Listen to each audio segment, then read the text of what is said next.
Que la gracia y la paz de nuestro Señor Jesucristo esté con todos ustedes, queridos amigos. Eh, el matrimonio no es solamente la unión de un hombre y de una mujer. Para el cristianismo, para Dios, el matrimonio constituye un sacramento, es decir, un signo que Dios ha instituido para expresar y realizar así el amor de Dios, de Cristo, hacia la iglesia, ¿no? Eh, a través del matrimonio, ya desde el principio, en el Génesis, Dios hace que el matrimonio sea entre un hombre y una mujer, pero por el pecado mm, mortal, el pecado original que creció a través de Adán y Eva, eh, toda la creación y todas las instituciones y fenómenos del ser humano se resquebrajaron y se resquebrajó también el matrimonio. Ya en los capítulos 4, 5, vemos que va surgiendo la poligamia y va destruyendo esta idea de la unión de un hombre con una mujer, de una mujer con un hombre. Ya para el Evangelio, Cristo restituye esta sacralidad y esta unión exclusiva de un hombre con una mujer. Y el matrimonio viene a consistir también, como decía, el signo del amor de Cristo a la iglesia, una sola iglesia. Eh, ahora, a la luz de estos tiempos modernos, vemos la aparición de infinidad de iglesias que se autodenominan cristianas. ¿Puede acaso Cristo tener multiplicidad de esposas? ¿No? Esposas que se contradicen entre sus propias doctrinas. Ahora, en el texto de Mateo, en el capítulo 18, versículo 20, encontramos el siguiente texto. Jesús dice, porque donde hay dos o tres reunidos en mi nombre, yo estoy presente en medio de ellos. Palabra del Señor, gloria a ti, Señor Jesús. Pareciera aquí que Jesús estuviera afirmando que cualesquiera personas que se reúnan creyendo en Cristo como Dios y Salvador, y se reúnen así, invocando su nombre, eh, llegan a pensar estas personas que así de esta manera están formando este, una iglesia de Cristo o la iglesia de Cristo, es decir, una iglesia invisible, que todos aquellos en el mundo que invocan a Cristo como su Dios y Salvador, ya son de iglesia. No importa si tienen diferentes doctrinas, pero eso sí, ojo, los católicos no, los católicos no, todos los demás sí. Ahora, tendríamos que preguntarnos si este texto resiste en realidad interpretar que con el solo hecho de reunirme con otras personas, ¿no? De buena intención, ¿no? De buena fe, y porque nos reunimos invocando el nombre de Jesús y porque lo hemos aceptado en nuestra vida, eso va a hacer que Cristo se presente allí en medio de ellos, o que si uno, ¿no? Está siendo parte de, de la iglesia de Cristo o de una iglesia cristiana, ¿no? Entonces, yo creo que a la luz del Evangelio que ahora les quiero transmitir y compartir, vamos a analizar esto. Les anuncio el Evangelio según San Mateo. Gloria a ti, Señor. Y está tomado el capítulo 18, versículos 15 al 20. Jesús dijo a sus discípulos, si tu hermano peca, ve y corrígelo en privado. Si te escucha, habrás ganado a tu hermano. Si no te escucha, busca una o dos personas más para que el asunto se decida por la declaración de dos o tres testigos. Si se niega a hacerles caso, dilo a la comunidad. Y si tampoco quiere escuchar a la comunidad, considéralo como pagano o publicano. Les aseguro que todo lo que ustedes aten en la tierra quedará atado en el cielo, y lo que desaten en la tierra quedará desatado en el cielo. También les aseguro que si dos de ustedes se unen en la tierra para pedir algo, mi Padre que está en el cielo se lo concederá. Porque donde hay dos o tres reunidos en mi nombre, yo estoy presente en medio de ellos. Palabra del Señor, gloria a ti, Señor Jesús. Bien, con esto nos volvemos a hacer la pregunta. ¿Cristo puede tener varias iglesias? ¿Cristo puede ser un polígamo y tener varias esposas? Ahora, a la luz del Evangelio, de la carta de San Pablo a los Efesios, vamos a decir que no. En el capítulo 5, versículo 25 y 28, leemos lo siguiente. Maridos, amad a vuestras mujeres, como Cristo amó a la iglesia y se entregó a sí mismo por ella. El que ama a su mujer se ama a sí mismo. Palabra de Dios, te alabamos, Señor. El que ama a su mujer se ama a sí mismo. No dice el que ama a sus mujeres. Igualmente, nos dice, Cristo amó a la iglesia y se entregó a sí mismo por ella. No dice que amó a muchas iglesias y que se entregó a muchas iglesias. No, dice amó a la iglesia, o sea, una sola iglesia y se entregó a sí mismo por ella, a esa única iglesia. Entonces, ya desde ahí podemos ya ir sacando unas conclusiones, ¿no? De que Cristo no puede tener ni quiso tener más iglesias que solamente una. Entonces, yo creo que ya por ahí vamos reduciendo significativamente, categóricamente, que no, que solamente Cristo puede tener una sola iglesia. Y en Mateo, en el capítulo 19, vamos a encontrar en este dilema que lo ponen a Jesús sobre el divorcio que Moisés había instituido y que Jesús les responde a los fariseos que eh, si Moisés permitió eso fue por la dureza del hombre, mas no fue así al principio. En el Génesis, ahí en el capítulo 2 que Jesús hace mención ahí en Mateo 19, que el hombre y la mujer dejan a su padre y a su madre y se juntan y forman una sola carne, y que lo que Dios ha unido no lo separe el hombre. Bien, entonces tenemos aquí esta iglesia que es una sola esposa de Cristo y que Cristo nos dice que lo que Dios ha unido no lo separe el hombre. Entonces Cristo nos va a dar ejemplo de que esta iglesia Él jamás la va a abandonar. En Mateo capítulo 28, versículo 20, va a decir que Él va a estar con su iglesia hasta el fin de los tiempos. Ahí está. Jamás eh, la va, se va a divorciar de la iglesia. Hay una indisolubilidad matrimonial entre Cristo y la iglesia, una sola iglesia, ¿no? Hasta siempre, hasta siempre. Entonces, ahora vamos a ir viendo eh, y vamos a ir respondiendo por qué Cristo no puede tener más iglesias y uno no puede estar en diferentes iglesias o ser parte de cualquier iglesia, no, porque una sola iglesia es la verdadera. Mateo capítulo 18, versículo 19 que hemos visto y versículo 20 nos dice, también les aseguro que si dos de ustedes se unen en la tierra para pedir algo, mi Padre que está en el cielo se lo concederá, porque donde hay dos o tres reunidos en mi nombre, yo estoy presente en ellos. La pregunta de cajón, ¿solo es suficiente reunirse en nombre de Cristo? ¿Con eso ya soy parte de su iglesia? En realidad, uno se pregunta, ¿resiste el texto interpretarlo así?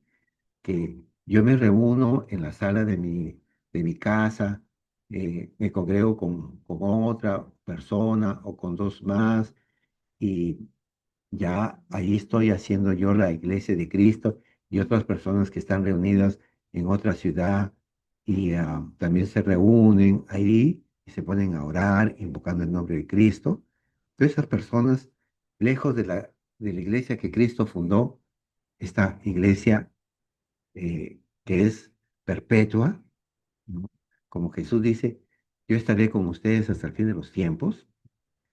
En realidad, así, cualquier persona, sin que haya una jerarquía eclesial y alejado de esta iglesia que Cristo fundó y que fue creciendo y se fue expandiendo y empezó a llamarse católica. Yo, alejado de esta iglesia, puedo formar mi iglesia con otras personas y decir que soy pues parte de esta iglesia. ¿O será que estaremos creando una iglesia que quiere ser la de Jesucristo y no la es?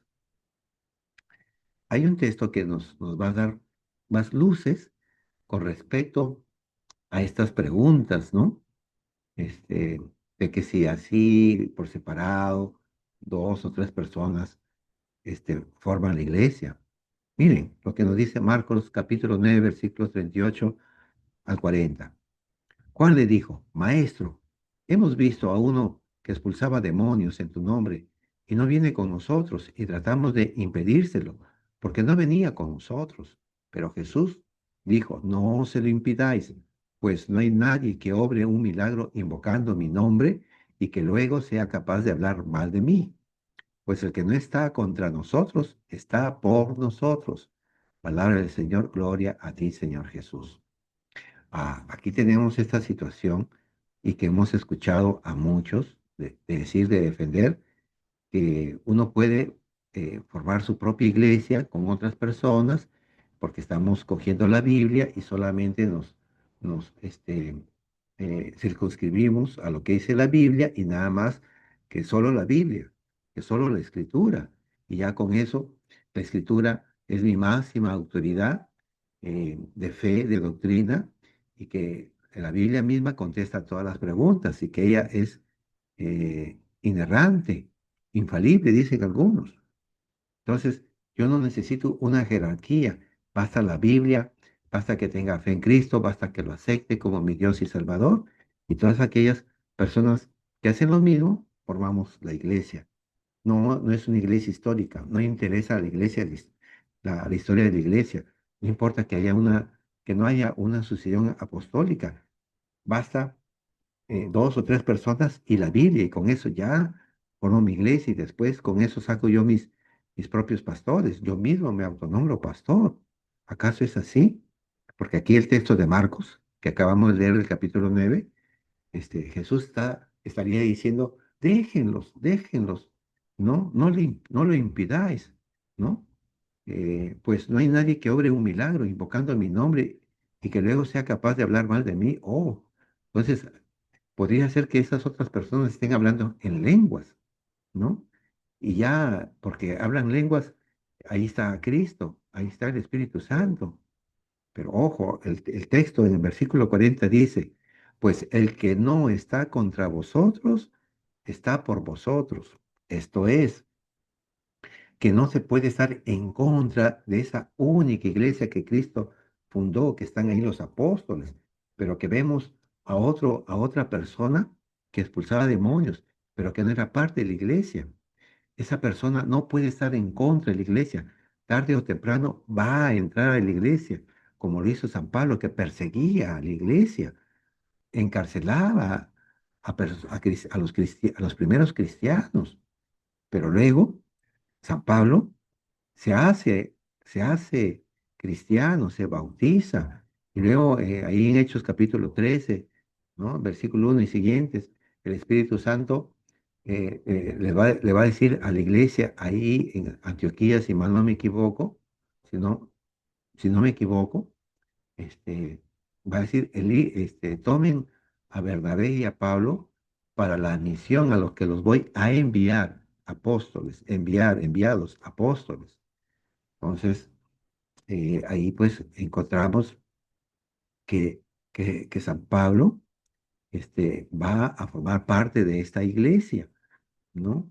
Y, y luego va a dar información al resto de la iglesia de lo que él está haciendo, como lo vamos a ver en un poco más.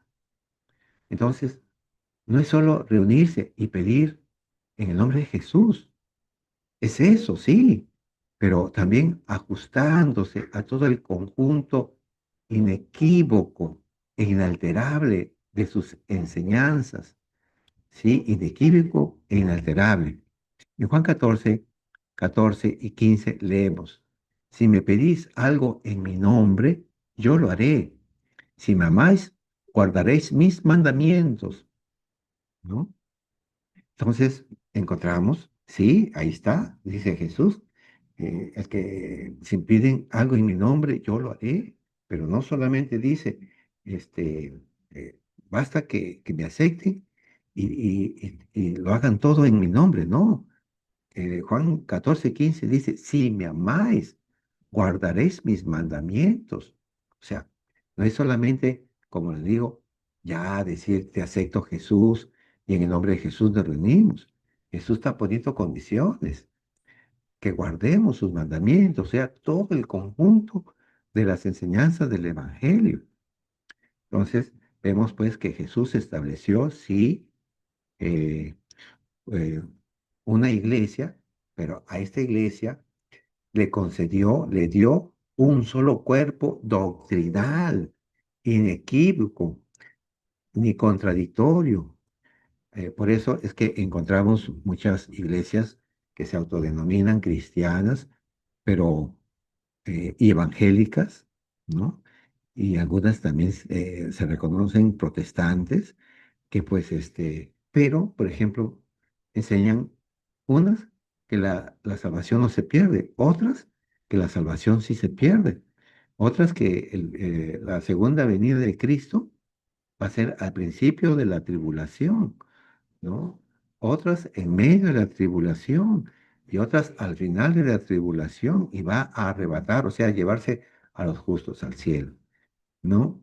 Hay otras iglesias que, por ejemplo, este, tienen el matrimonio solamente civil, ¿no? Y otros tienen hacen, ¿no? Una, un matrimonio religioso, contradicciones de contradicciones. ¿Y cuál de aquellas estará equivocada? ¿Cuál no? Tienen la Biblia y tienen este principio, eh, este principio intelectual de la sola escritura, epistemológico de la sola escritura.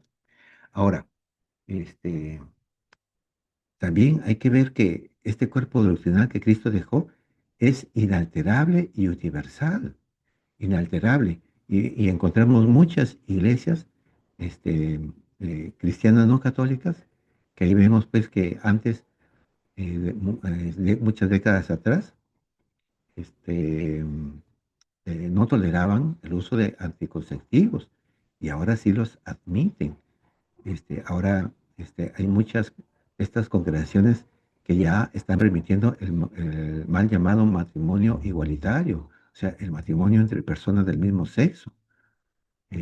Miren cómo van cambiando la doctrina de Cristo.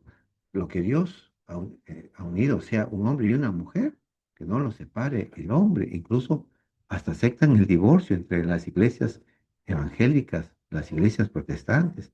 Ahora, este, este cuerpo doctrinal de Cristo que Cristo dejó es universal, es para todos los tiempos y para todas la extensión, tanto geográfica, ¿no? En el mundo, no solamente para unas regiones y en otras regiones la iglesia hace cosas diferentes. No, no, no. Entonces, miren lo que, como les decía, lo que decía eh, San Pablo, ahí en la carta a los Gálatas, capítulo 2 versículo 1 y 2. Les doy lectura.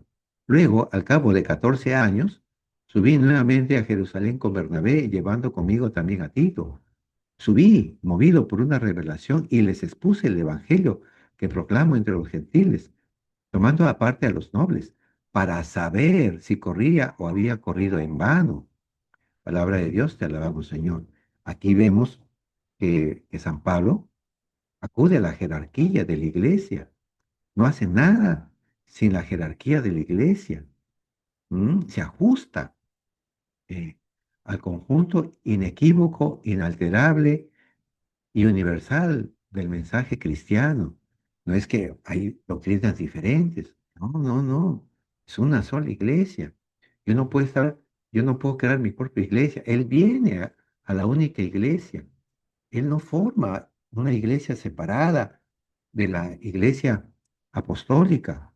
Él viene y se somete a esa única iglesia. Es una sola iglesia. Ahora, miren, Cristo, ahí en el texto que hemos leído antes, habla de comunidad, de una comunidad. No habla de comunidades. Les repito el texto que hemos leído, Mateo 18, 17. Si se niega a hacerles caso, ¿no? Dilo a la comunidad. Y si tampoco quiere escuchar a la comunidad, considéralo como pagano o publicano. Sí, ¿no? Esta comunidad, esta única comunidad es la iglesia, una sola iglesia, una iglesia católica. Ahora, eh, para que esta iglesia, eh, pues, sea universal, sus decisiones tienen que ser vinculantes para todos los sacerdotes, para todos los laicos, para las iglesias locales extendidas por todo el planeta. Lo que no encontramos así en las iglesias protestantes, en las iglesias evangélicas, en que lo que decide, por ejemplo, la iglesia metodista, no es vinculante, no es aceptada por la iglesia luterana, ni por la iglesia pentecostal, ni por las iglesias de Dios, ni para las iglesias, las más antiguas, las menonitas, las reformadas, las diferentes bautistas que hay, que existen, ¿no? Entonces, ahí no hay una vinculación. Ahora, el texto de análisis, Mateo capítulo 18, versículo 18, escuchen lo que dice, miren cómo habla de esta vinculación que incluso está garantizada por el cielo, por Dios. Les aseguro que todo lo que ustedes aten en la tierra quedará atado en el cielo, y lo que desaten en la tierra quedará desatado en el cielo. Palabra del Señor, gloria a ti, Señor Jesús. Precioso. Esto está, todas las decisiones que toma la iglesia está secundada y garantizada por Dios. Entonces, sí hay una necesidad de que mi iglesia, lo que dispone mi iglesia, tenga una aceptación universal. Entonces, si yo me reúno acá con un grupo, pero lo que nosotros decidimos, el otro grupo no lo va a aceptar, ¿cómo va a ser así, pues, una iglesia? No, para nada. Y ya la iglesia nos ha mostrado la necesidad del alcance de las disposiciones de la iglesia, eh, pues alcanza a todas las comunidades donde la iglesia se va formando. Y eso lo encontramos en el primer gran concilio de la iglesia, que fue en Jerusalén, antes que ésta fuera destruida, y, ¿no? Y ya dejará de ver esta iglesia, la iglesia primigenia en Jerusalén, y se van formando y van creciendo las otras iglesias, entre ellas la iglesia de Roma. Pero vamos a Hechos 15, 23 y, y 16, 4. Y se trata del tema de la circuncisión que los judaizantes, los cristianos que se habían convertido del judaísmo, estaban exigiendo que para ser parte del pueblo, del nuevo pueblo de Dios, se tenían que circuncidar. Entonces se zanja este debate, esta controversia, diciendo que no era necesario. Y disponen que todas las iglesias, los apóstoles y toda la comunidad, ¿no? Disponen lo siguiente. Por su medio, les enviaron esta carta. Los apóstoles y los presbíteros, hermanos, saludan a los hermanos venidos de la gentilidad que están en Antioquía, en Siria y en Cilicia, o sea, en diferentes partes, en diferentes lugares. Y ahí dan las indicaciones de lo que tienen que realizar, lo que está prohibido y lo que no está prohibido. Pasemos al versículo 16, versículo 4. Y ya Pablo con Bernabé ya salieron y fueron a dejar las cartas. Conforme iban pasando por las ciudades, les iban entregando para que las observasen, las decisiones, es decir, en griego, dogmas, ¿no? O sea, ley, decreto, tomadas por los apóstoles y presbíteros de Jerusalén. Palabra de Dios, te alabamos, Señor. Bien, entonces no, es que no, yo no puedo estar en una iglesia separada de la que Cristo fundó. A esta es la que yo debo aceptar todas las disposiciones que indican. Ahora, si yo me alejo de esta, pues ya estoy rompiendo con el cuerpo de Cristo, estoy rompiendo con Cristo a través de su cuerpo. La iglesia es el cuerpo de Cristo y es la cabeza, no puede estar separada. No pueden estar separadas la cabeza y el cuerpo. Es una sola iglesia.